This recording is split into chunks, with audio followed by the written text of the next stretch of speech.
मित्रांनो, तुम्हाला फणसाच्या झाडाची लागवड करायची आहे ती व्हिडिओ नक्की बघा। मित्रांनो, सागर मडके आणि सागर मडके शिरगावकर यूट्यूब चॅनलवर तुमचं स्वागत करतो। मित्रांनो, श्री स्वामी समर्थ। मित्रांनो, मी दोनच झाडं लावली होती फणसाची, तर ती कोणत्या जातीची होती, कोणती खतं दिली होती आणि तुम्ही यावर्षी जर फणसाच्या झाडाची लागवड करणार असेल तर व्हिडिओ नक्की बघा। मित्रांनो, माझ्याकडे 2 झाडं आहेत आणि प्रयोग म्हणून ती लावली होती। तर इकडे आधी ना त्यांचा सक्सेस रेट फार चांगला आहे, तो सक्सेस रेट आधी बघूया। आता हे बघा, तुम्हाला 18 महिन्यातच या फणसाला फळं धारणा झाली होती। आता यातली आम्ही 4-5 फळं ऑलरेडी काढली होती, मोठी मोठी झालेली। आणि आता दुसरं झाड दाखवतो। आता हे झाड बघा, आता याची फळधारणा बघा किती जबरदस्त झालेली आहे। मित्रांनो, आता या मागच्या जून 2024 मध्ये याची लागवड केली होती आणि आता जून 2026 मध्ये याला 2 वर्ष पूर्ण होती।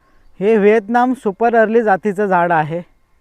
आता त्याला कोणती खतं दिली होती, तर मी जेव्हा खड्डा केला होता 2x2चा, त्याच्यामध्ये फक्त मी शेणखत टाकलं होतं लागवडीच्या 1 महिना अगोदर।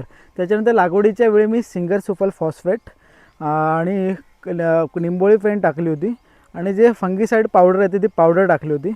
हे होतं पहिल्या वर्षीचं खत। आणि दुसऱ्या वर्षाला मी फक्त शेणखत टाकलं होतं 15 ते 20 किलो, म्हणजे 3 ते 4 घमेले जे आपले येतात ना, नॉर्मल जे घमेले असतात।